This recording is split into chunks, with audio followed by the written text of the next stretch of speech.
Today is the 9th day of October 2014, and we are very pleased to have Dr. Alok Pandey with us. Greetings, Alok. You know, it is a time in the world's history of great violence. We have genocides in Africa, we have Israel, Palestine, we have Russia, we have ISIS, and I think it would be good, Alok, if you could share with us your thoughts and intuitions on this terrorism and the cult of violence. Most appropriate time, I think, to be speaking of this subject. Not to forget the border firings going on Yes. in India and Pakistan. Actually, there are a number of angles to the problem, and instead of looking at it in the usual way, we will try to take a look at it in Sri Aurobindo and the Mother's Light. One of the interesting things that Sri Aurobindo reveals to us is about the collective dimension of yoga which is going on in earth. This is something very interesting, and I think after the Gita, this is the first time this truth has been emphasized.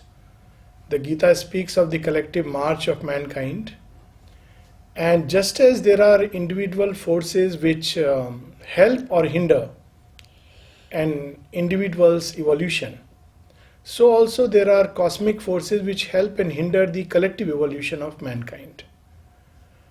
And during the time when a new harmony has to come, and the old harmony, the old order, the old settled, disorderly order of things, if I may say so, that gets broken, then these forces suddenly rush in. All kinds, forces that are there to uplift the evolution to the next scale, and forces that come to block it, they pull down, they resist the change. And obviously it's a moment of great crisis for Earth, and their dance is within, around, outside, everywhere. And when we speak about pockets like ISIS, Israel, Palestine, Indo-Pakistan, Afghanistan, Africa, other places, it's a spillover of what's going on deep inside the collective parts of human consciousness. Now, if we really look into these forces and how they come about, maybe we can touch upon that a little later. As Sri Aurobindo says, everything in its origin has a divine origin. Destruction too has a divine origin. This is something very interesting, and it's there in Indian thought. The Mother and Sri Aurobindo have spoken about it. But the difference is that in the divine consciousness, destruction is a destruction of past, of ignorance, of all that is dark, of all that obstructs. But it's a power that originates in the divine. It originates with a specific purpose. But like all powers, when this enters the human arena, human consciousness, it becomes a power which is at the disposal of the human ego. And that creates one kind of disorder in the world. Even the most beautiful things like religion, which came to uplift mankind, when they are at the mercy of the human ego uses them for its own expansion, aggrandization, for an empire building, for satisfaction of the ego and desire. God is almost turned into someone who will readily grant all that we want and wish for. So this is what happens at the human level. Now these forces also which came down on earth, and they had a role to play. Sri Aurobindo speaks of it, that the titans and the gods both have needed the earth. They were needed to, hard crust of matter. It is first the titan who comes and prepares the earth. And in Indian myths there is ample, stories about it. For instance, Kansa first comes and he prepares the way for Krishna. And paradoxically, how does he prepare it? He prepares it, he wants to stifle the birth of Krishna, but strangely, he helps in the advent. There is a beautiful line in Savitri: both love and death conspire towards one great end. Yes. And by its pressure, the pressure of the Titan who tries to ruin and plunder the earth, it awakens in the earth an aspiration and even a receptivity to the new forces. I am reminded of one of the mother's early talks on the war in the first Great War. So she had been, as we know, she had been to the border areas, she had seen people coming in hundreds in trains and various means, and she was tending to the sick and caring for them, that aspect of the mother which is full of care and compassion. And then she says that I can see that deep behind all this, it is Kali and Rudra who are working to demolish a whole past.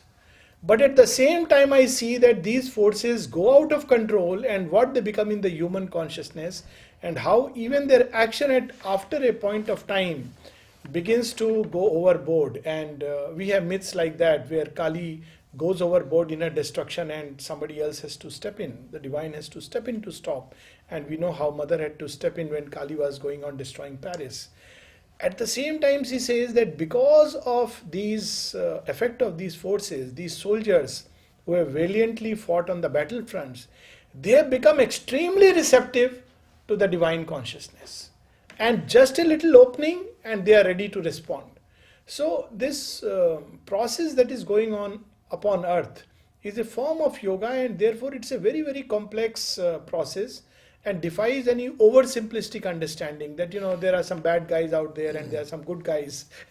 That's our very common human notion, and we have to rise far, far above the sense of good and bad, virtue and vice, to really have a true assessment of it. Nevertheless, darkness, confusion, hostility, all this has been part of human life for a very long time.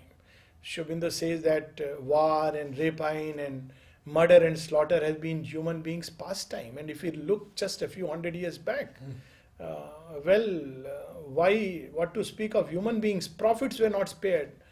Children of God were not spared. And how humanity has treated them and treated each other as if quarrel has been a way of life. Now this, from an evolutionary perspective, is straight away a hangover of the past.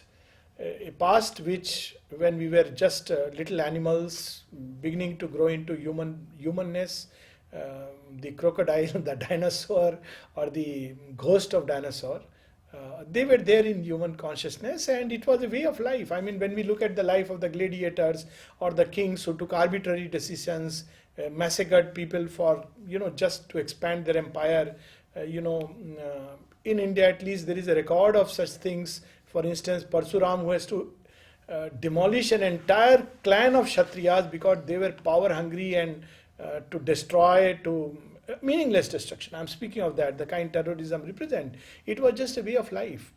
Now this, over a period of time, has to be resolved. And I think it has entered the last phase of its ultimate resolution. It has the last citadel of resistance which earth, or which is being offered, before the earth can, as Sri Aurobindo says, raise a fairer brow in that famous poem, In the Moonlight, where he says, the iron age is ended, only now the last fierce spasms of a dying past shall shake the nations, and when that has passed, earth vast of its ills shall raise a fairer brow. So it's being purged. These are like deep inside the leavings, the all that has, I take this example. We often, when we look outside and see the waste that comes out of human body, we find it horrible, stinking, and we stay away from it, forgetting that we carry it all the time inside our bodies. But this is the way that human consciousness first responds. It looks at the extreme forms of violence outside and develops a strong revulsion inside against it. It's a disgust that we feel at some level for something which is deep inside, hidden in our own recesses. And this gives the key actually to the change. To take a very different way of looking at it, forms of extremism. Of course, ISIS is a extremely dark phenomenon. Hitler, we know, represented almost like, as the mother has said, an incarnation of the falsehood. And very interestingly, I was reminded when this ISIS phenomena was going on, that when somebody asked her that, Hitler, with the death of Hitler, Hitler had obviously died. Yes, So now, the earth will be free, something to that effect. She says, no, it's not as simple as that. Because the entity takes hold of others. and then we have Stalin. Yeah, Stalin. And even after that. So recently somebody was actually comparing ISIS and the Hitler phenomena. So one drew many parallels. So obviously these forces will continue to manifest in earth till they are resolved inside the human consciousness. And that is the real challenge. Now, as we work it inside, the results will come outside. So that's how the yogi has to work. There will be human instruments which will, work at the outer level, but there have to be people who work it inside. There's several examples. Once when somebody went and asked the mother, this is there in Narayan Prasad's life in Sri Aurobindo Ashram, that mother, there is so much dishonesty and evil and corruption. I feel stifled. What do I do? So he was obviously a public servant and he didn't know how to handle it. Mother said, look inside yourself and find out where there is in you a dishonest element and work upon it. It will have a ripple effect. Now it sounds very strange, but if you really take a close look at, extremism which has roots in religion, we have extremism which has roots in ideologies, even ideologies which don't believe in God. Sometimes they are much worse kinds of, extremism. And if we look at our own thought process, we will see there is extremism even in human thought and feelings. It can go to such levels where, I know of a man just very recently who tells his wife that you must believe that I am Narayana. And so far it's okay. But he says, you listen to everything that I say. And he doesn't allow her to go out, doesn't allow her to voice her opinions, views, feelings. Now, what is the difference between ISIS and this?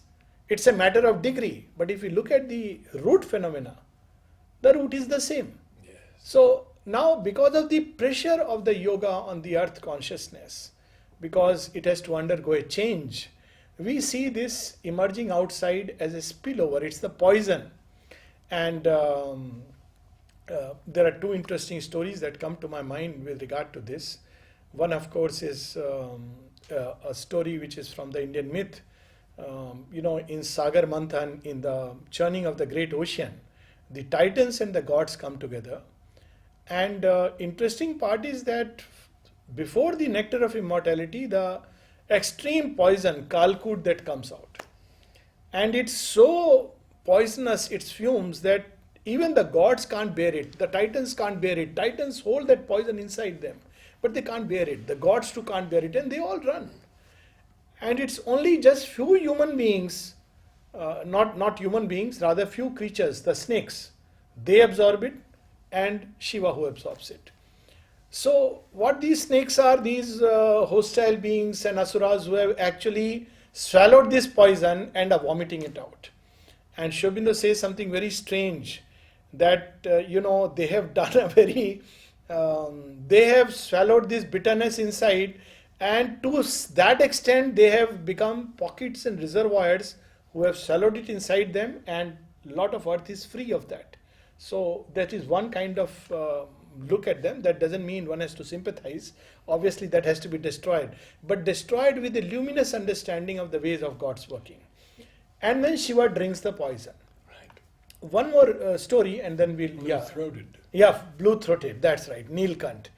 And the other is very interesting, that if we, from the Indian perspective, we see the collective evolutionary stories embodied in the Ramayana and the Mahabharata. In Ramayana, the good guys are, in Ayodhya, one place, and the bad guys are in Lanka. So there are clear pockets. And they have to at some point meet. There is a whole story, occasion arises, they have to fight, and evil is destroyed and good has won. We recently had celebration of Ravana's day, strangely leading to stampede and all kinds of things. And sometimes it's a paradox, because while that Ravana is burnt, all the political Ravanas are sitting and watching gleefully, swollen heads. Then in Krishna's time, they are both in the same cooler. The good guys and the bad guys, they are in the same family and they have to sort it out. In Sri Aurobindo's time, they are not even in the same family but in the same heart. So I think this phenomena, which is occurring all over, compels us to think, and it compels us to come together and join in a common effort. And what is that common effort? That we don't want this. That cry which I think one of the Beatles' music, which started with "We want no education, cry for change." Then, of course, that famous song of John Lennon, where he speaks about the children of tomorrow. Now, all this, like Kansa and Krishna myth, it awakens in earth an aspiration, deep inspiration. What is humanness? Is this what we are as a species? Is it something that is part of us? And then the action outside is always at some level simultaneously coterminous with an action inside. Some are conscious of it, that when we destroy ISIS outside, we are also somewhere destroying this tendency in human nature which wants to expand to, now many countries, they know that we cannot just expand the way, and I must say America became a wonderful instrument for this whole process, whatever people may think about it. So many countries, otherwise, maybe just a century back, expansionism was a way of life. I mean, UK, which is today now, so saintly, Greatest colonizer. 100 years back, imperialism, the name was different. Alexander the Great, nobody said you are doing something wrong. And did things happen which were any better than ISIS? Maybe little variation here and there. People were dying, they were being destroyed, there were only some change. But look at the way humanity has evolved, and that's what is fascinating. That if you just look 100 years back, one nation possessing another was justified. It's the same phenomena. ISIS says we are the superior ones because we are the chosen ones of God.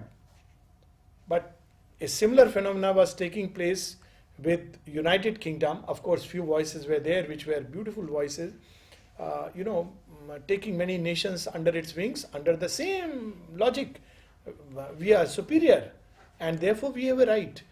Of course, there would be certain differences. ISIS is an extreme form, brutal, rabid, right from the bowels of the earth. But shades of that terrorism, shades of that darkness can be seen everywhere in human consciousness.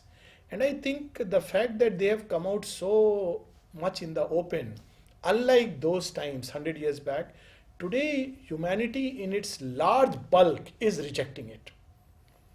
Partly social media, whatever outer means, but I think it's a change in human consciousness, and that is something wonderful. And even among the Muslims, this kind of extremism, obviously, it's there. Unfortunately, a decadent side of Islam. Not that Islam has everything bad in it. And I think one solution is that Islam should also rediscover its own beauty. What really happened in its heydays, and there have to be instruments which also speak about the beautiful side, so that one understands that it's not about the outer jihad but an inner jihad. And for a change after the ISIS, very interestingly, such voices are beginning to arise. At least in India, even recently the Prime Minister, he made a very interesting remark and observation, and people are beginning to say that no, this is not what Islam is about. And I think this is something very beautiful. This may be few voices, and I think they are wonderful voices. Even today's news, we see that in Pakistan, people have been speaking up in Pakistan occupied Kashmir. This is just afternoon news. that we don't want jihadis, we don't want terrorism, it's bad.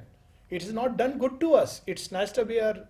Now, all this, what is the sad part is, unfortunately, all this is needed for us to awaken. We could have followed a sunlit path. But that's a different story altogether. That, we could have followed a sunlit path, but humanity prefers, unfortunately, this strong dose, this blow of Rudra forces sweeping down upon earth, and then we have some aspiration for peace, harmony, unity, love. That's the sad part. With the advent of the supramental, Mother makes the comment, very powerful comment, about before dying, falsehood rises up. Yes. Could you comment on that? Yes, that of course 72, and Yes, it was in yes. response to, Yes. I think, Huta's letter where she asked that, Mother, all around I see falsehood, and she says, before dying, falsehood rises to its full swing. But she also says that we must have the certitude of truth's final victory. Because falsehood in a certain sense cannot last, because it's not something eternal. That's something very interesting. So, of course, there is an occult side of this statement. As we know, one of the work that the Mother and Sri Aurobindo undertook was to this time change the strategy, and instead of destroying the embodiments of evil, to transform the forces that used human beings as instruments. And there are a number of stories of the Mother. One example at an individual level, before we come to it, we know Chinmay, very sweet at one level, but Chinmay from that Sayyid Haidar's family, from the Nizam of Hyderabad, one of the daughters.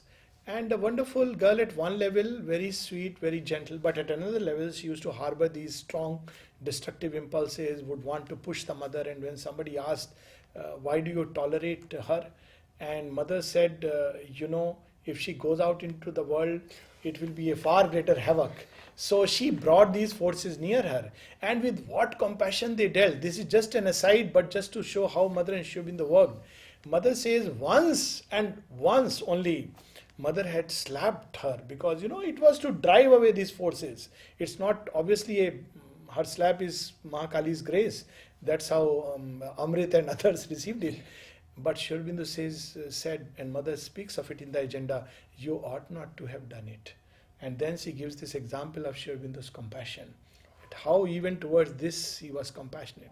So basically the same thing with these forces, these four great asuras, they came to her at different points of time, and they were connected with her physical life.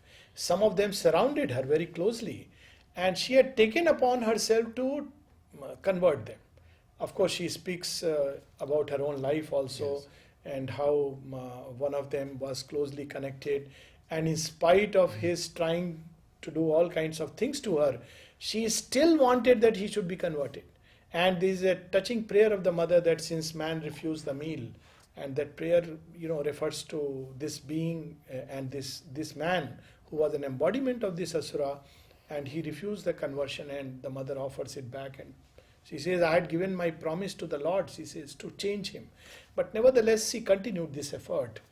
And that's where one of the asuras who came to her was Asura of falsehood. And he said, I know you are going to win. I know that you are going to be all victorious. But before I surrender to you, I want to create as much havoc as I can. Something to that effect. Yes. And the Mother said, all right. And if one looks at that, the power contained in these words, all right, one just wonders. And one may wonder that why didn't she just straight away snub him off and said, no, how dare you do it? But that's where the beauty of the divine action goes.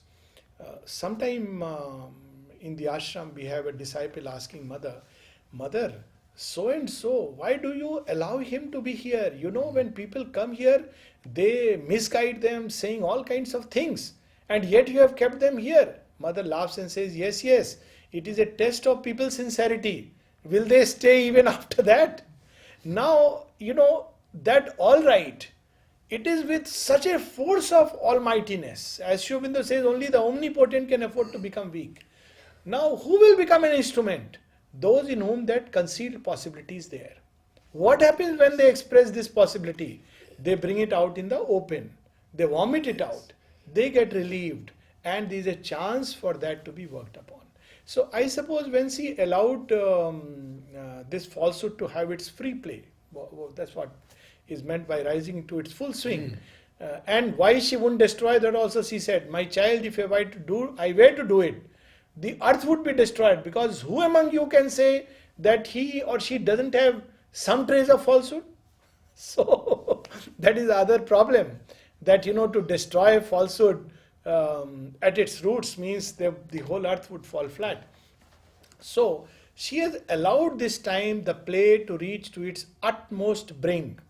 In Savitri, again in that canto, the issue, Sri Aurobindo says, where the game of games is played to its breaking point. So this is the game of games she came to play this time, that let's see to what extreme, to what extent you can go with all your freedom. And well, as long as human beings, obviously to start with, we see that there were two great wars, falsehood all around. And then of course the allies stepped in. And then subsequently, slowly, they are getting more and more confined and isolated. So today we have ISIS and these few, countries, mostly around the Middle East and Africa, who are, some countries there who are, almost this extreme form is represented of something which is part of human consciousness. But we also see, and that's the interesting part, that large masses of humanity standing up against it. And that is the interesting part for me, and that is the spin-off. And that's how the Titan eventually, by compressing the earth's neck, it creates in it a receptivity, an anguish, and a cry for the divine in different ways. And if not, it will become more and more intense. But let's hope not. In Savitri, he also speaks about how they wept, these beings. Oh, wept. yes. Please. When Narada comes down from the celestial worlds where grief is not. So as he comes, when there is no grief, he is only chanting the name of Vishnu. We have Aditya Sahasranam, the 1,000 glorious names of Vishnu. But when he comes on earth, approaches, he is touched by the sphere of sorrow and suffering, what is called as Martalok, the sphere of death, and its sting, its pain, its pang. And he begins to speak of Vishnu and the births, the avatar. And as he sings that, the Lord comes, becomes matter, takes upon himself the burden of suffering. And you forces, do not worry, he will redeem this earth. And therefore the demons wept with joy. And as he sang, the demons wept with joy, knowing their end so near, which they had hoped. They had wanted it. And that's how, there is a story in, again, how Indian myths have seen these things. In Ravana's tale, this is how it is recounted. That they were, these stories represent where is the origin of extremism and how it gets resolved. So the story goes that there are two gatekeepers of the Lord Vishnu, Jay and Vijay. So once one of the rishis is trying to enter, and they ask him his identity card and gate pass and which guest house they are staying, etc., etc. And they say, look, we are devotees. No, I don't care about that. You show me. So the rishi gets, he curses them that, you are full of fear and suspicion. May you be born into worlds of fear and suspicion, which is the Asuric births. Basically, all those who indulge in violence are very weak in their vital, at individual level and collective level. They are extremely insecure, very, very fragile egos. So these two beings, they have to now go back and become asuras. So they go and pray to the Lord that, look, I know we did something we shouldn't have done, but what do we do next? So Lord Vishnu says that, look, you had done this once to Lakshmi also, but nevertheless, the curse of a sage is going to bear fruit. But you have a choice. So what's the choice? Whichever way, wherever you are, you will eventually come back to me, because that's how, as Sri Aurobindo in that Uttar Pada speech, he says, whatever way men follow, eventually I am the one who has a grip over their understanding, and eventually they will come to me. And it's there in Mother's prayer also, that each change of seasons, everything brings you towards me. So they say, what do we have to do? So Vishnu says, you have one of the two choices. You make the choice in your freedom.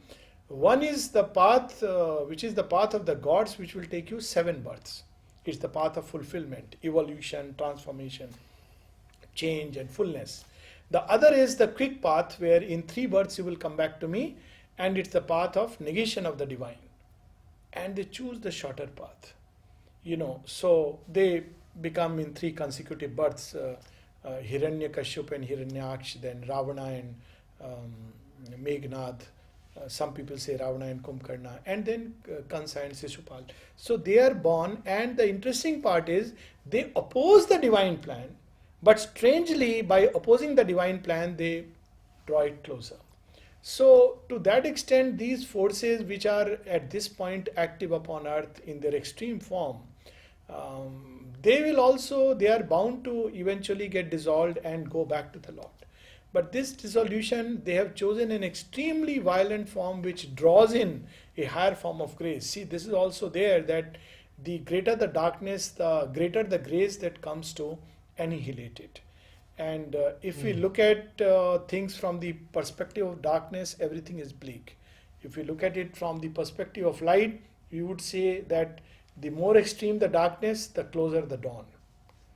And of course, because the worst kinds of darkness which have been buried right in the entrails of the earth, in its subconscient and inconscient regions, for the first time, I think the collective yoga has taken up to resolve these extreme possibilities of complete negation of the divine and his work upon earth. So she and Mother and Sri Aurobindo have taken upon themselves the work of neutralizing, dissolving, converting, transforming, whichever way we may say, or depending upon what the forces choose upon themselves. And therefore, they have taken the worst forms in the previous century. If we look at Hitler, Stalin and these people, ISIS, for that matter, we will feel that Kansa and Ravana were saints, honestly.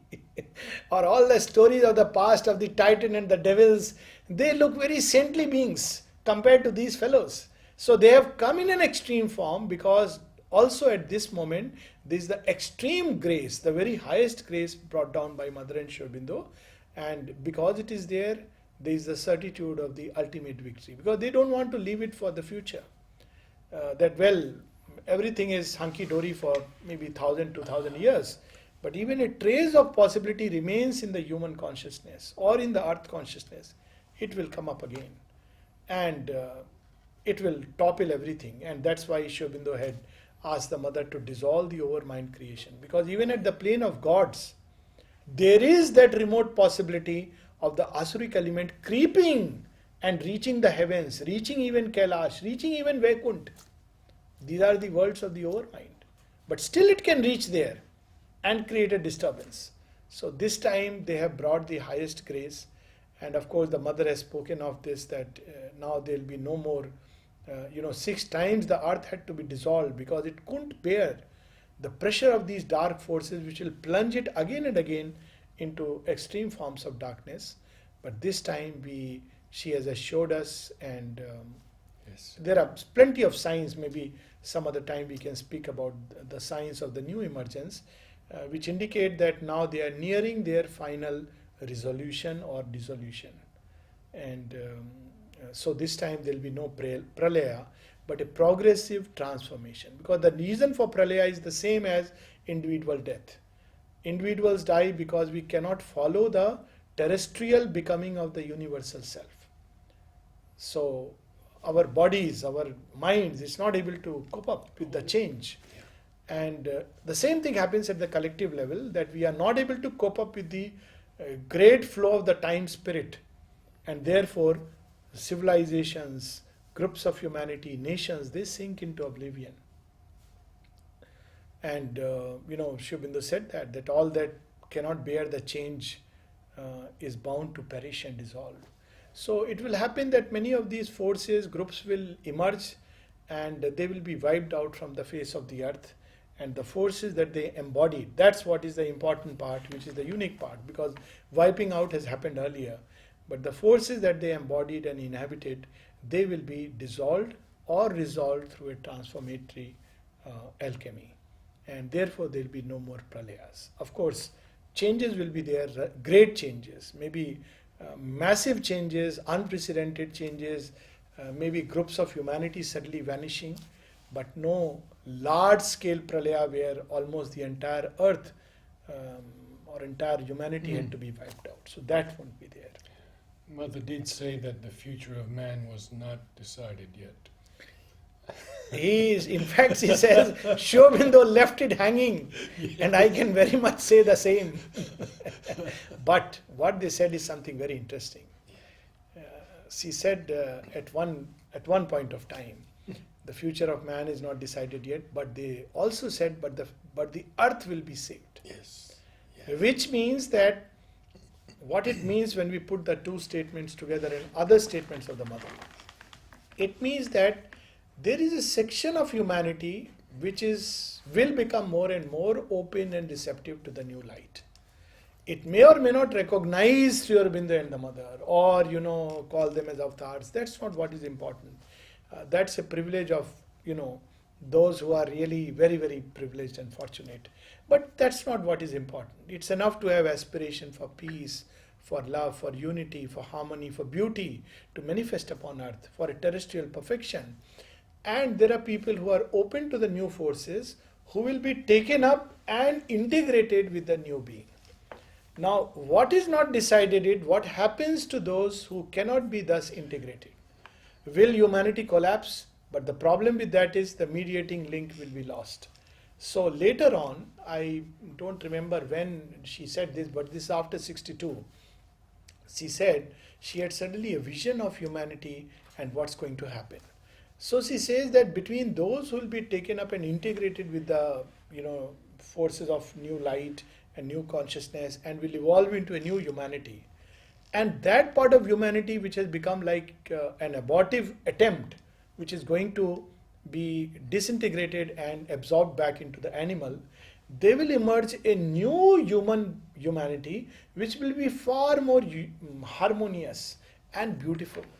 If I may use an Indian term, it will be more sattvic.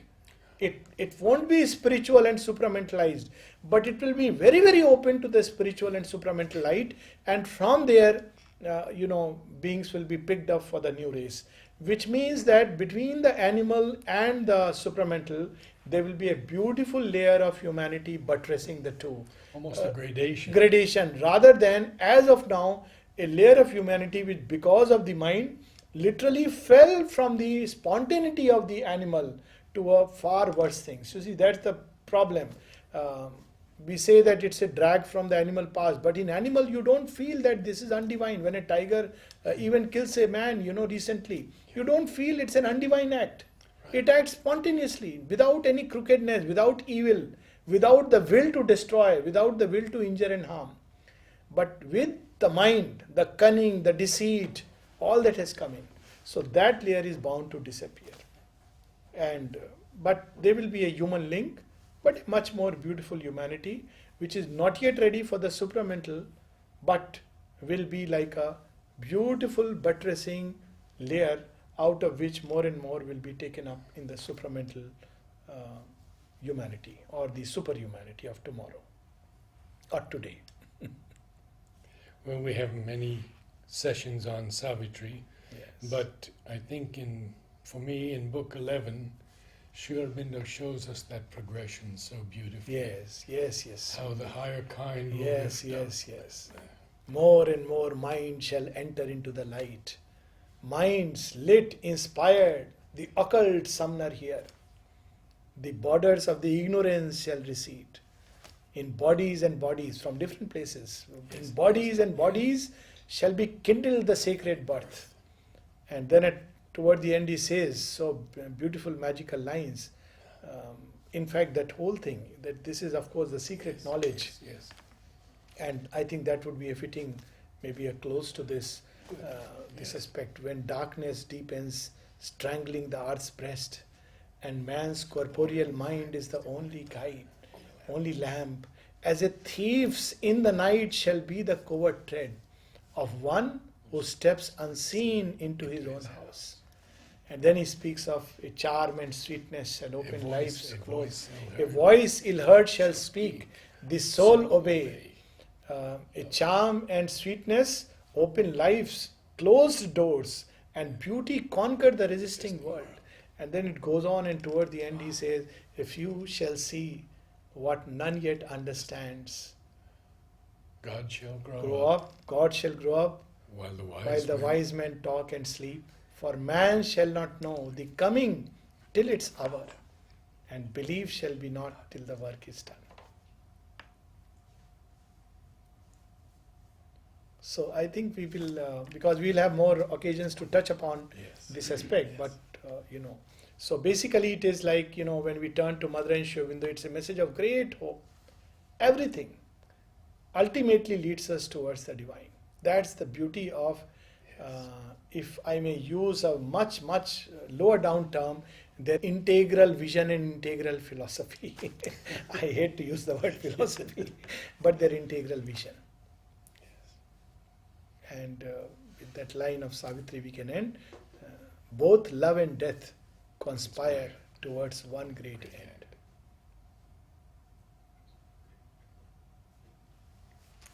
Namaste. Namaste.